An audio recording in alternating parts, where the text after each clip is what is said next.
Halo, selamat pagi, siang, sore, malam, teman-teman DKV 2 dari kelas RE, RF, maupun RG.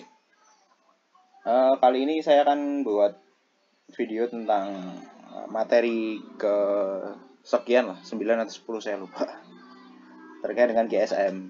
Contoh-contoh GSM, dan juga bagi kalian yang lagi mengerjakan step 3, silakan untuk dikembangkan. Jadi ini tahun kemarin, karena tahun kemarin hanya sekedar bentuknya bentuk seperti ini. Jadi hanya aplikasinya diaplikasikan, contohnya alternatif, kemudian finalnya. Contoh alternatifnya yang bisa kalian garap, gitu kan? Bisa kalian beri filosofi di dalamnya, tapi kalian untuk teman-teman yang tahun ini, kalian diharuskan untuk mengaplikasikan ke contoh media, aplikasi atau mockupnya. Hal ini memberikan jalan atau memberikan visualisasi yang sesuai dengan konstruksi klien. Nah, tahun kemarin itu kliennya real, jadi saya suruh mencari teman-teman yang ada di sekitar mereka. Untuk tahun ini kita berbasis pada 1000.com. Harapan saya sih sama sih. Semoga kalian mendapatkan hal yang paling baik. Nah, ini contoh-contoh alternatifnya. Jadi kalian bisa membuat alternatifnya, tidak dengan logo terpilih juga nggak apa-apa, plus filosofi, kemudian aplikasinya. Contoh yang lain bisa menggunakan kayak gini. Asik kan kalau jadi itu. Nah, berikutnya saya akan memberikan contoh tentang grafik standar manual atau GSM.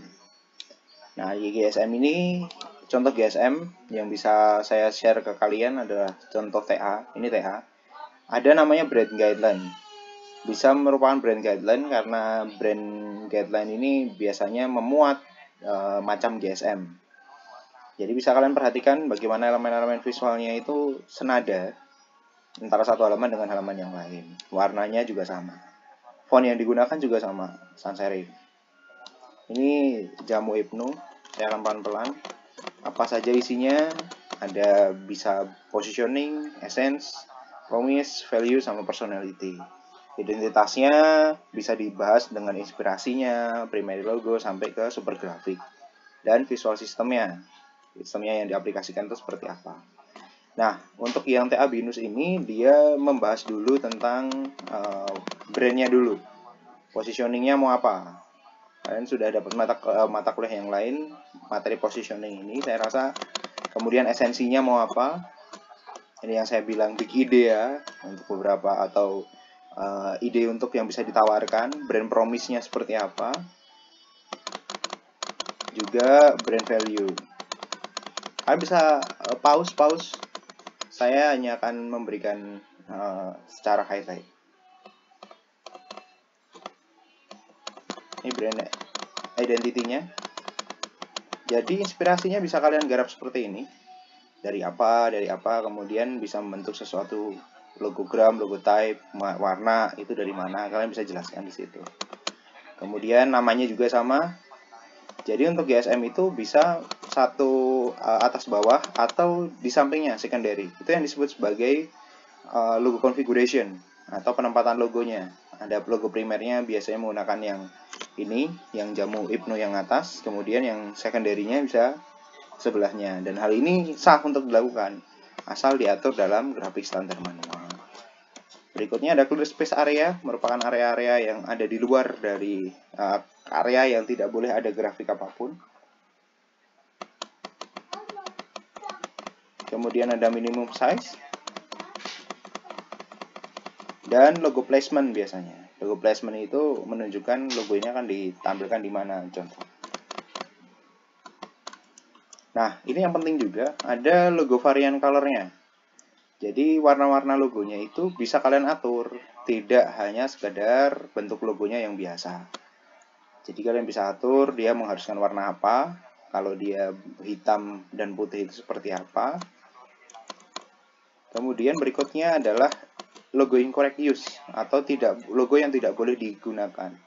Jangan-jangannya ini merupakan aturan kalian sendiri. Kalian bisa memberikan aturan ini untuk GSM kalian masing-masing. Nah, ada tagline-nya juga gitu. Itu bisa kalian tambahkan juga. corporate signature juga sama. Nah, signature dari jamu ini bila ingin diaplikasikan harus memiliki signature ini, gitu kan. Signature tidak boleh dimodifikasi bagaimanapun, tidak boleh mengganti tagline, baik itu kata, ukuran, maupun warna. Jadi ada logo, ada signaturenya. Itu untuk yang, tagline-nya. Penggunaan tagline-nya juga diatur. Jadi tadi ada penggunaan logo aja, kemudian ada penggunaan tagline juga diatur juga. Kemudian clear space area untuk tagline juga diatur. Kalau ada tagline-nya. Visual system, kita masuk ke sistem visualnya. Brand element overview-nya, jadi penggunaan elemennya itu juga diatur. Harus menggunakan apa saja. Tidak boleh ada elemen-elemen visual yang tiba-tiba muncul karena kalian membuatnya asal atau terinspirasi dari Google lah, itu jangan. Itulah fungsi dari mood board untuk menjaga itu. Tipografi, logo, fotografi, color, visual language, layout, messaging, gitu kan. Bahkan sampai messagingnya aja dipikirkan. Nah, itulah fungsi dari memikirkan brand. Color palette-nya juga sama. Warnanya dibuat secara detail, tidak asal saja. Sekali lagi kalian bisa pause kalau kalian pengen ulangi. Color configuration-nya juga sama. Ketika dia berubah warna itu seperti apa, ketika dia menggunakan black white itu seperti apa, ketika dia menggunakan grayscale seperti apa. Tipografinya juga sama, ada aturannya. Yang kemudian ada penggunaannya. Ini ada untuk headline, subheadline, kemudian ada fitur. Nah, tipografi usage ini biasanya akan dimodifikasi untuk penggunaan-penggunaan yang dia membutuhkan kayak artikel majalah. Nah, itu biasanya harus diatur juga.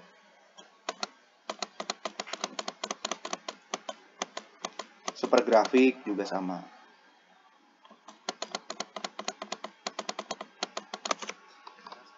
Saya akan overview, jadi silahkan untuk di pause kalau pengen.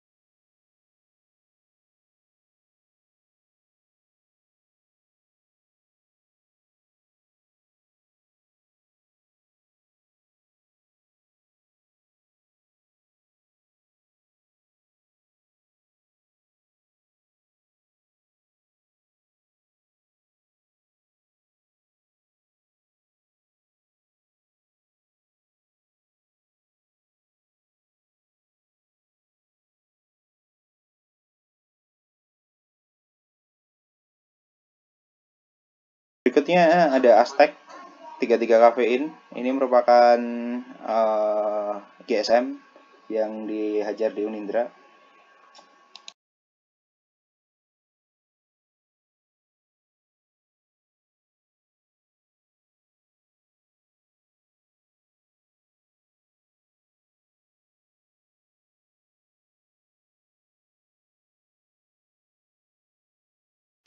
Ini daftar isinya, kalian bisa lihat secara luas konstruksinya.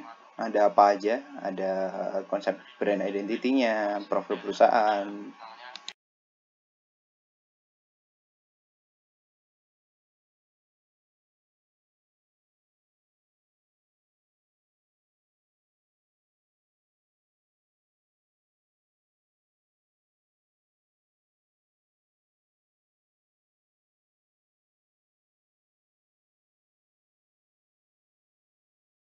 Nah, konsep logonya kalian juga bisa membuat kayak gini.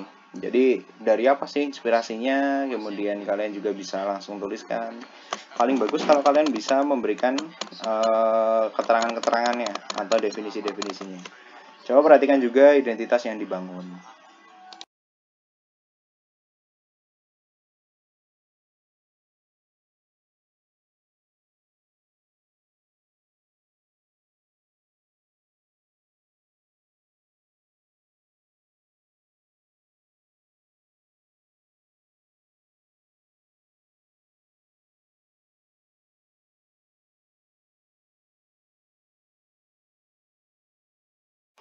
Ini yang penting juga, jadi konfigurasi itu tidak hanya sekedar konfigurasi primer yang menggunakan font type dan logogram, logogram dan logo type saja, tapi juga bisa menggunakan hanya logogram saja atau hanya logo type saja.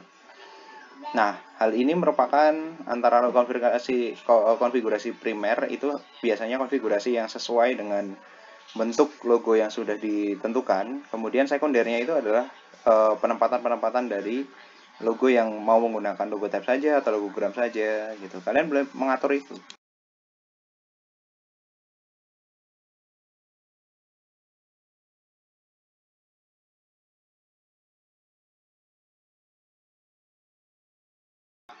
Nah, ini juga yang penting, ada logo reverse. Logo reverse merupakan logo yang digunakan apabila dia berada pada background-background yang background-background yang tidak sesuai dengan warna logonya. Nah, itu diatur. Kalian bisa lihat ini, ada background gambar, ada background coklat, ada background hitam, dan ini merupakan hal yang boleh dilakukan. Ingat, ini adalah hal yang boleh dilakukan. Artinya kalau yang boleh dilakukan ya harus diatur.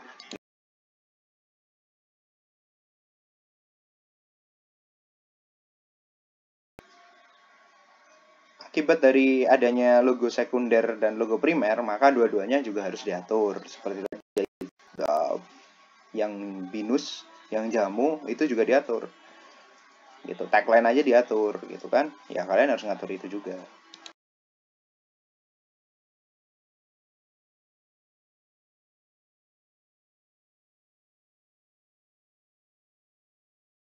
Ini grayscale-nya, artinya logo sekunder. Tadi ada logo primer, logo sekundernya juga harus diatur.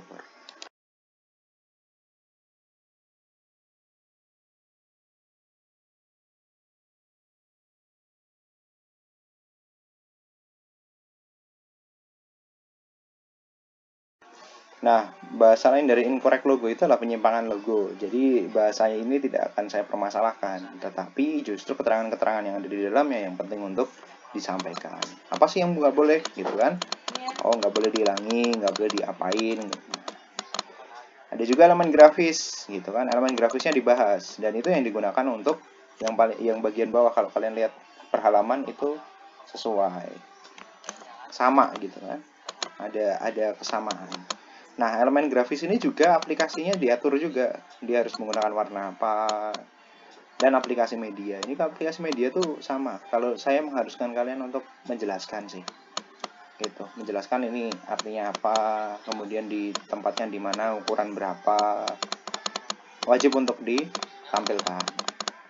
Kenapa? Karena bisa dibayangin, gitu kan? Sampai detailnya seperti itu. Oke? Itu yang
bentuk lain dari grid yang bisa kalian hajar itu adalah misalkan kayak gini. Jadi kalian menggunakan grid kecil-kecil, kemudian menggunakan detail yang bagus untuk digarap. Dan ini merupakan logo grid yang menurut saya paling representatif untuk digambarkan dalam GSM.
Ingat ya, kalau kalian ngebuat apa namanya, ngebuat warna, pastikan CMYK dan color pak kodenya itu diberikan.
Udah ya, kayaknya ada banyak banget. Jadi ada ini juga ada ini, dan ada beberapa file yang lain. Saya rasa itu dulu. Jadi silahkan untuk kalian menggarap lebih banyak lagi tentang konstruksi GSM kalian, dan semoga kalian terbayangkan. Semoga juga GSM yang kalian buat tidak hanya sekedar GSM, tapi juga memiliki konsep yang kuat. Konsepnya kuat nih. Konsep lebih kuat lagi yang ini. Ini bagus. Karena ini karya-karya sebelumnya. Thank you semuanya. Semoga terinspirasi, dan jangan lupa banyak cari di Behance gitu kan. Di Behance ini ada banyak referensi yang bisa kalian garap atau bisa kalian lihat lebih jauh lagi tentang project-project logo, project-project branding. Tinggal di sini kalian klikin aja projectnya, terus cover kalian juga bisa. Di sini ada banyak sekali project yang bisa kalian lihat teknik-tekniknya gitu. Di graphic design misalnya, di sini ada yang memiliki tema khusus gitu. Tuh kan, kece, bagus nih garapan kayak gini. Silakan untuk dicari, dicontoh, kemudian dibuat inspirasi kalian. Oke? Thank you sudah mau ngobrol. Kemudian silahkan untuk mengeksplorasi bentuk-bentuknya GSM. Semoga kalian terinspirasi, dan selamat pagi, siang, sore, malam.